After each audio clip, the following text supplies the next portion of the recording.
saya sudah merencanakan kemungkinan besar nanti semua menteri, semua wakil menteri, dirjen, pejabat, mungkin tingkat gubernur, bupati, wali kota, sebaiknya menggunakan kendaraan buatan bangsa Indonesia sendiri. Malu besarnya rakyat Malaysia, ya, yang sekarang ini kita ni dijadi bahan ketawa oleh jiran kita, Indonesia yang dulu kita pandang remeh, kita pandang rendah, ya, sebagai negara pembekal buruh kasar, pembantu rumah, ya, masyarakat yang kurang maju, kitalah yang paling maju di kalangan rumpun Melayu dan sebagainya. Tetapi sekarang ini kita malu.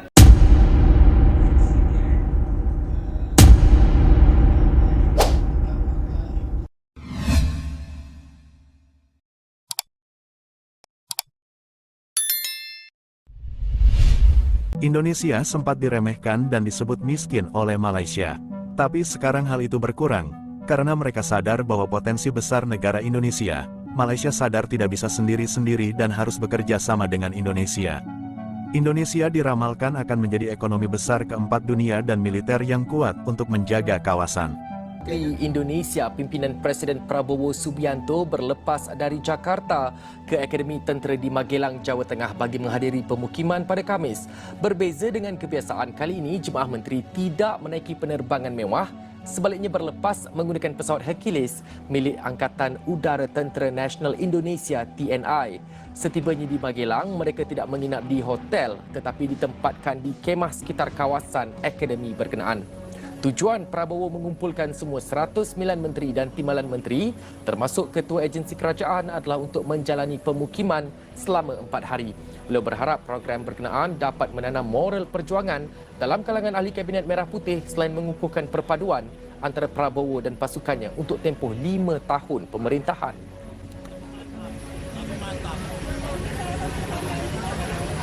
Ini negara-negara miskin. Kita negara kaya. Anak muda kita tak merempat seperti Indonesia. Kalau Indonesia anak muda dia bagus, dia tak keluar negara untuk cari kerja. Malu besarnya rakyat Malaysia, ya, yang sekarang ini kita ni dijadi bahan ketawa oleh jiran kita, Indonesia yang dulu kita pandang remeh, kita pandang rendah, ya, sebagai negara pembekal buruh kasar, pembantu rumah, ya, masyarakat yang kurang maju, kitalah yang paling maju di kalangan rumpun Melayu dan sebagainya. Tetapi sekarang ini kita malu. Potensi negara Indonesia itu jauh lebih besar daripada negara kami. Walaupun Indonesia jauh lebih awal merdeka pada kami, tetapi duka citanya pada ketika pemerintahan Soekarno pada tahun 1945 sehingga 1967 hampir tiada pembangunan dekat Indonesia. Malah dasar Soekarno membuatkan inflasi merayap.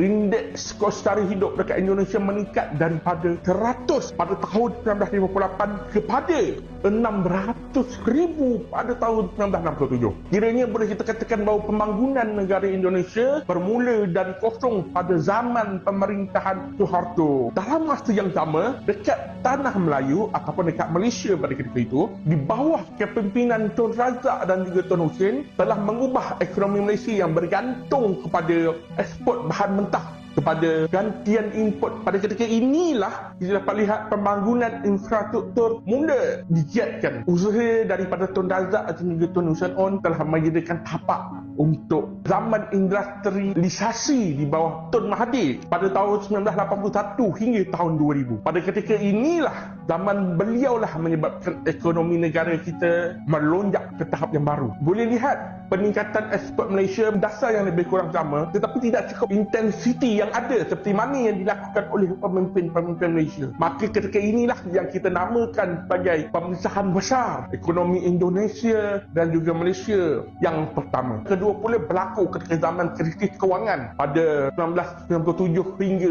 98 dekat Asia. Kali ini Malaysia bertuah memiliki Allah dan juga Datuk Seri Najib Razak yang ketika itu mengubah dasar ekonomi negara kita kepada meliberalisasikan pelaburan dan perdagangan dan mula mengurangkan kebergantungan kepada ekspor. Di zaman inilah FTA dan juga FPI menjadi tumpuan utama negara kita. Dalam masa yang sama, Suharto cuba untuk mengamalkan dasar yang sama tetapi gagal cekap dengan Malaysia kerana fasiliti dekat Indonesia tidak sebaik di Malaysia. Tun Razak dan juga Tun On telah menyediakan tapak untuk pembangunan infrastruktur di Malaysia dan kemudian disambung oleh Tun Mahathir pada zaman beliau yang kita kenali dengan pembinaan projek mega yang sangat mengasyikkan. Kekurangan infrastruktur menyebabkan daya saing ekonomi Indonesia tidak mencapai apa yang kita capai. Indonesia ialah sebuah negara kepulauan. Jadi untuk menghubungkan antara pulau dan pulau yang lain memerlukan infrastruktur yang berkelas dunia. Jadi atas sebab itulah carta Ease of Doing Business yang dikeluarkan menunjukkan bahawa Indonesia lebih rendah berbanding dengan Malaysia dan Singapura. Indonesia pula lokasinya kurang strategik, jauh daripada laluan perdagangan utama dunia. Kerana itulah Jokowi pada zaman pemerintahannya menumpukan 100% tumpuan kepada menaikkan infrastruktur dekat negara Indonesia. Idea Jokowi seperti poros maritim dunia sebenarnya adalah untuk cuba meningkatkan daya saing Indonesia. Atas sebab itu, saya berpendapat bahawa sekiranya Indonesia memiliki pemimpin yang tepat yang mampu menyambung legasi Jokowi, insya-Allah potensi Indonesia jauh lebih besar daripada Malaysia. Sebab itu, ada badan-badan dunia meramalkan Indonesia pada tahun 2050 akan menjadi ekonomi keempat terbesar dunia. Tapi untuk jadi seperti itu, Indonesia perlu ada pemimpin yang tepat. Buat masa sekarang, Indonesia adalah naga yang sedang tidur. Bergantung kepada siapa yang mampu mengejutkan naga ini. Jadi dalam konteks ini juga kita melihat bahawa hubungan Malaysia dan Indonesia itu kita harap dapat diakrabkan. Ya, tidak ada isu-isu yang boleh menjejaskan dan menimbulkan konflik antara kedua negara, dan saya yakin ini akan memperkukuhkan lagi, apatah lagi sifat harmoni antara Bapak Prabowo yang merupakan juga kita melihat legasi sebelum krisis kewangan Asia 1997-98 ni. Mereka juga pemimpin-pemimpin generasi yang pernah berjuang untuk memantapkan kedudukan ekonomi, kedudukan politik, kestabilan negara daripada pelbagai ancaman. Ya. Jadi kita melihat bahawa dalam konteks itu hubungan bilateral antara Malaysia dan Indonesia ini bukan saja perlu dipererat, diperkukuhkan silaturahimnya, bahkan saya yakin bahawa dia akan membawa satu perspektif untuk masa depannya, untuk mengembalikan kedudukan Indonesia sebagai sebuah negara yang gigantik ekonominya, dan juga rakan-rapatnya Malaysia ini boleh menjadi satu platform untuk kita bekerjasama secara berterusan antara kedua negara. Jadi kestabilan antara hubungan manusia dengan manusia antara kedua negara, hubungan ekonomi kedua negara, hubungan pendidikan, hubungan kebudayaan itu perlu dimantapkan selari dengan hasrat untuk kita mengamalkan konsep prosperity friend, prosperity neighbor, ya, yang memastikan supaya kemakmuran sejiran antara Indonesia dan Malaysia itu dapat terus diperteguhkan. Dan kita melihat bahawa hubungan akrab antara pemimpin ni adalah merupakan satu peluang untuk kita mengemukakan dasar-dasar yang lebih bersifat menguntungkan kedua-dua negara itu sendiri. Jadi banyak yang boleh kita teroka, boleh kita pelajari, apatah lagi dengan pertumbuhan Indonesia yang kita melihat lebih daripada 5% setiap tahun sekarang ini, dan juga peluang sebagai rakan dagang yang terbesar dalam ASEAN itu sendiri, yang boleh diteroka sumber-sumber